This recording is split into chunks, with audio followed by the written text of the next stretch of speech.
Hello traders friend, कुछ ऐसी चीजें हैं फिबोनाची रिट्रेसमेंट एक्सटेंशन टूल्स को अप्लाई करते समय हमें ध्यान देना है। पहली बात, ध्यान इस बात का देना है कि हमें वो स्टॉक्स पर हमें फिबोनाची रिट्रेसमेंट अप्लाई करना है जिसकी लिक्विडिटी ज्यादा है, जो ट्रेड हो रहे हैं मार्केट में, जिसमें वॉल्यूम ज्यादा है।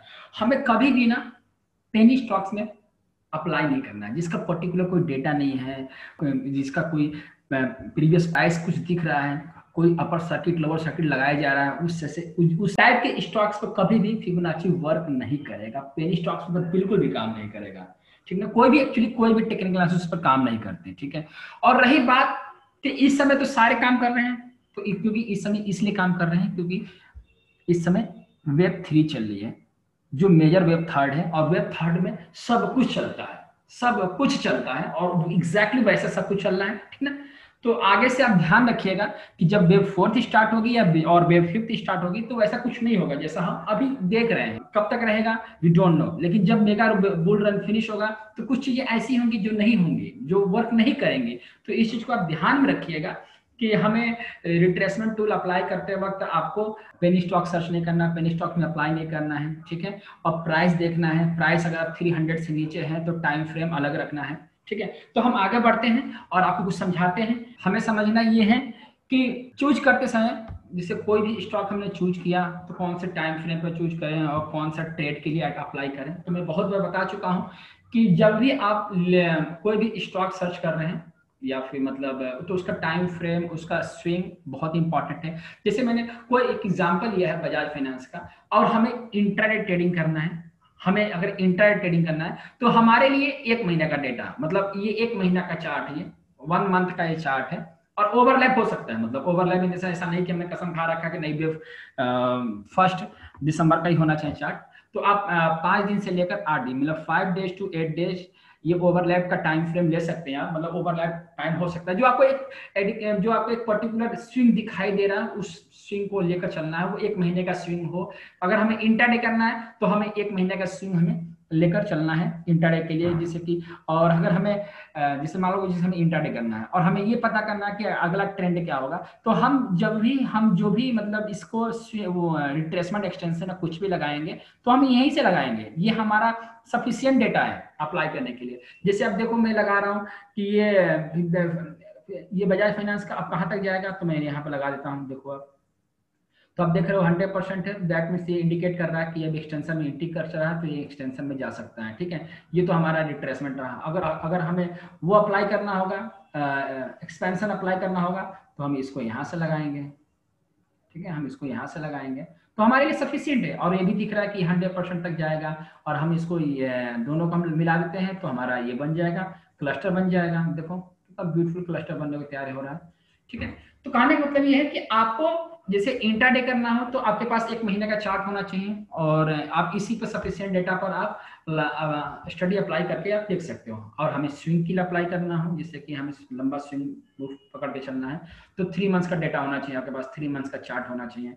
आप देख सकते हो मैंने 3 मंथ्स का चार्ट लिया है। आप ओवरलैप ले सकते हो, ओवरलैपिंग में 5 दिन से लेकर 8 दिन तक का चार्ट ले सकते हो। तो अगर हमें इसको चेक करना होगा कि प्राइस कहाँ तक मूव करी है, तो आप एक्सपेंशन लगाओ इस पर। आप देख सकते हो कि प्राइस बहुत ऊपर गई है तो एक्सपेंशन लगा के चेक कर सकते हो। देखो आप, मैंने इसका एक्सपेंशन लगा रहा हूँ तो ये भी दिख रहा है कि 461.8% तक लीड करेगा। वही प्राइस अभी और बाकी है।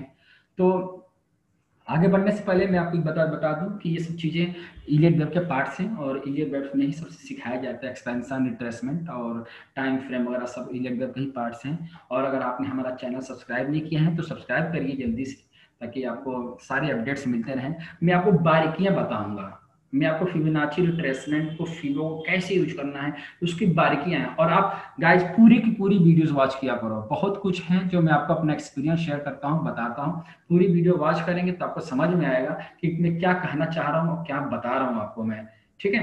तो अब ये तो रहा बजाज फाइनेंस का चार्ट है। अब मैं आपको दिखाता हूँ कोई भी चार्ट, आप रैंडमली कोई भी चार्ट आप उठा सकते हैं। अब जैसे मैंने एक्सिस बैंक का चार्ट भरा, तो अब ये देखो मैंने ऑलरेडी सब पे लगा रखा है। तो आप देख सकते हो जैसे मुझे इंट्राडे करना है तो इस पर इंट्राडे के लिए हमारे लिए सफिशिएंट चार्ट है, ये हमारा एक महीने का चार्ट सफिशिएंट है। अब हमें इसी को चेक करना है कि इसमें क्या हो रहा है, कहाँ तक जाएगा प्राइस, ठीक है। तो अब एक्सिस बैंक का है, अब एक्सिस बैंक का ये ऑलरेडी बॉटम लग रहा है और ये टॉप की तरफ ये लीड कर रहे हैं, ये रहा टॉप, ठीक है। अगर इसको ब्रेक करेगा तो ये एक्सटेंशन में चला जाएगा, ठीक है। इसको ब्रेक करेगा तो एक्सटेंशन में, अगर नहीं ब्रेक करेगा तो हो सकता है प्राइस फिर से टूट जाए, ठीक है ना। और अगर हमें स्विंग की तरफ लेके चलना है, अगर हमें इसको स्विंग मूव के लेके चलना है, तो हमारे लिए सफिशिएंट डेटा ही इतना है। हम लगा कर चेक कर सकते हैं कि प्राइस कहाँ तक आएगी। तो हमने इसको यहाँ से लगा रहा हूँ, अब देखो 23.6% तक है। अगर प्राइस इसको ब्रेक नहीं करती, अपने हाई को नहीं ब्रेक करती, तो 30.2% आएगा, क्योंकि ऑलरेडी यहाँ पे पैटर्न बन चुका है, लेकिन बेरिश पैटर्न नहीं बना है, तो यहाँ तक आ सकता है। तो आज का जो मैंने वीडियो बनाया हूँ आप लोगों के लिए, वो ये बताने के लिए बनाया हूँ कि इंट्राडे के लिए आप 1 महीने का डेटा लोगे, स्विंग अप ट्रेडिंग करने के लिए आपको महीने का 3 महीने का चार्ट होना चाहिए, मिनिमम है ये, और इसमें आपको अच्छे पैसे बन जाएंगे। एक्चुअली आप लोग ट्रेडर हो, और ट्रेडर्स के लिए एक सिंगल लेग मूव पकड़ना ही, पकड़ के चलोगे तो पैसा बन जाएगा आराम से।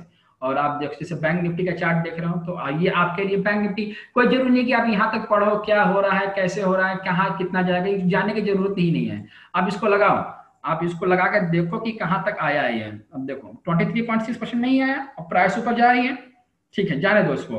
अब इसको थोड़ा सा हटाओ और इसको 75 का टाइम फ्रेम पे लेकर आओ। अब देखो